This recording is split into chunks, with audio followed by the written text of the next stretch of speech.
Hi guys, barkanku da kasancewa da a cikin wannan channel namu.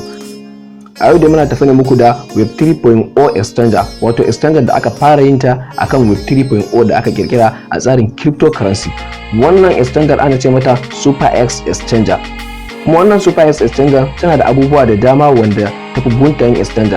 Tana aiki ne kamar kowace exchange, zaka iya yin storing din cryptocurrency ka, zaka iya tura wani, kuma in za a turo maka wani cryptocurrency coins za a iya turo maka a cikin exchange, kuma zaka yi trading, zaka iya yin swapping, kuma akwai yadda zaka yi staking kake earning kuɗi sosai a cikin wannan exchange. Bugu da ƙari kuma security nata yana da ƙarfi domin tana amfani da custodial wallet da non-custodial wallet. Wannan shine dalilin da yasa ake ce mata Web3.0 First Release Exchanger.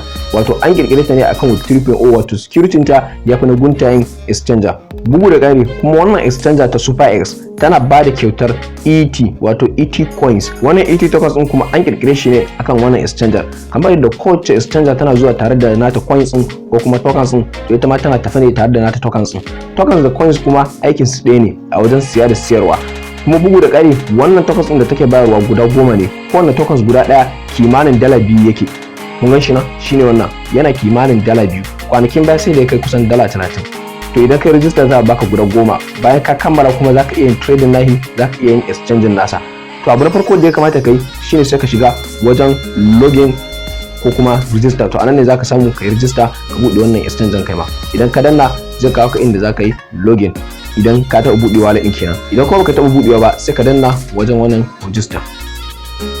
Ka danna register kuma to anan ne zaka saka email address naka na kasa nan, kuma sai ka saka password naka. Wannan kuma referral ID optional. Idan ka so zaka iya sawa, wato referral din da aka turo maka code kenan. Idan kuma baka so ba zaka iya danna continue. Mafi soyuwa sai ka saka referral information din da aka turo maka. Referral ID kuma da kasa shine zai taimaka maka yadda zaka samu wannan coins din nan, saboda inviting naka akai. Idan kana so kuma zaka iya yin register tare da phone number ka. Idan baka so ka yi register da email din, to abin da yafi dai shine ka yi register tare da email naka. To saboda mun yi register cikin wannan wallet din, bari mu yi login domin nuna muku yadda cikin wallet din yake aiki. To kamar yadda kuke gani dai mu gashi nan mun yi login. Wannan shine idan kana so ka fara yin aiki da wannan exchanger, abubuwan da ya kamata ka sani akai shine na farko akwai home. A home din nan ne kuma zaka zo ka ga duk wani content ne cikin wannan application din, wajen deposit, wajen referral, wajen P2P, wajen da zaka zo ku chatting, da kuma academy da wannan exchange suka kirkira domin koyar da beginners yaya cryptocurrency yake, ya ake trading, da kuma wani announcement da kake so ka sani akan wani coins da ake so a listing sabo wanda idan ka siya zaka samu riba sosai. Duk dai a nan home din ne zaka ke gani. Na biyu kuma shine market. Market kuma shine inda zaka zo ka ga yadda kasuwa take.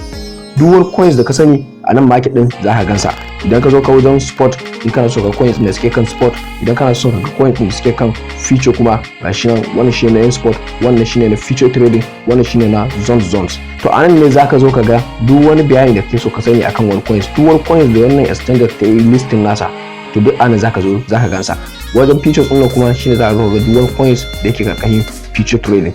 Wannan kuma shine na zones, wanda za ka zo in kana so ka coins na Web3 ga suna. Idan kana so ka ga decentralized finance ga suna. In kana so ka ga NFTs ne ga suna, fan tokens ne ga suna. Na gaba kuma shine wajen trade din nan. A wajen trade din nan kuma anan ake yin trading. Nan ne zaka yi siya da siyarwa. Idan kana so ka sako da kudin ka ya shigo cikin wallet din nan, anan ne wajen trading din ake siyan coins a ci riba. Anan ne ake yin siyarwa, anan da kuma ake yin exchange.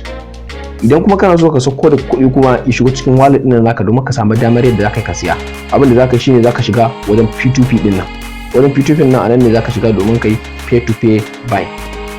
Pay to pay buy din nan kuma yana da risky, wato babu wani abu da yake cikin cryptocurrency da ba risky bane ba, amma idan ka fahimce sa to zai baka damar da zaka kare kanka daga irin wannan riskin nan.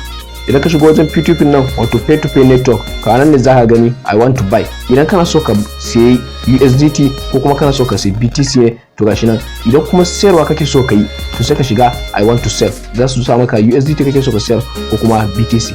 To shine yadda cikin wajen P2P yake. To abu na gaba kuma shine wajen future, wato wajen da zaka koyi future trading.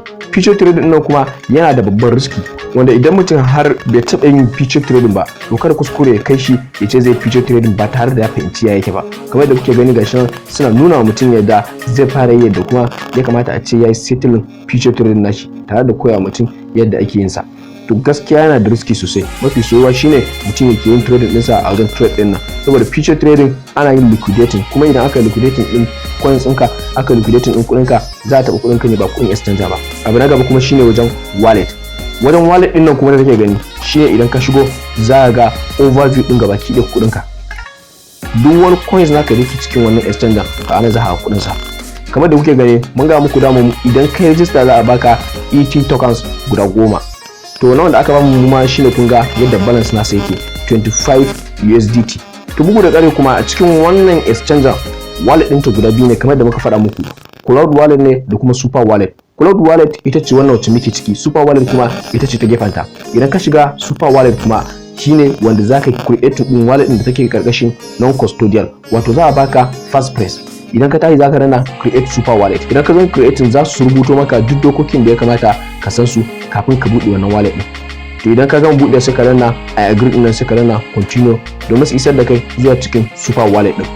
To amma mafi soyuwa shine mutum ya yi amfani da cloud wallet nasa, saboda nan ne zaka samu damar da zaka iya isa ga duk wani coins naka a duk lokacin da ka ga dama. A cikin cloud wallet din kuma akwai deposit.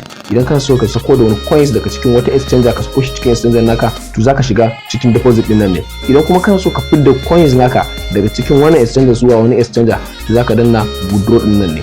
Idan kuma kana so ka yi transfer din sa ne, to zaka iya shiga wajen transfer din nan.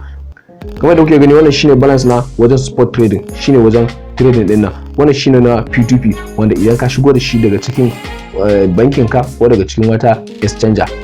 Wannan kuma shine na wajen future trading wanda ake sa masa USDM din nan, shine na wajen future trading balance. To wannan shine kaɗan daga cikin yadda exchanger nan yake. A bidiyo na gaba kuma za mu kawo muku yadda mutum zai verification, zai verifying din komai da komai a cikin wannan exchanger nasa, wato kamar 2FA verification da kuma ya samu yayi KYC a cikin wannan exchanger. To kada ku manta sai ku danna mana subscribe akan wannan channel namu, sai kuma ku ci gaba da biyo mu domin haɗu a bidiyo na gaba. Thanks for watching.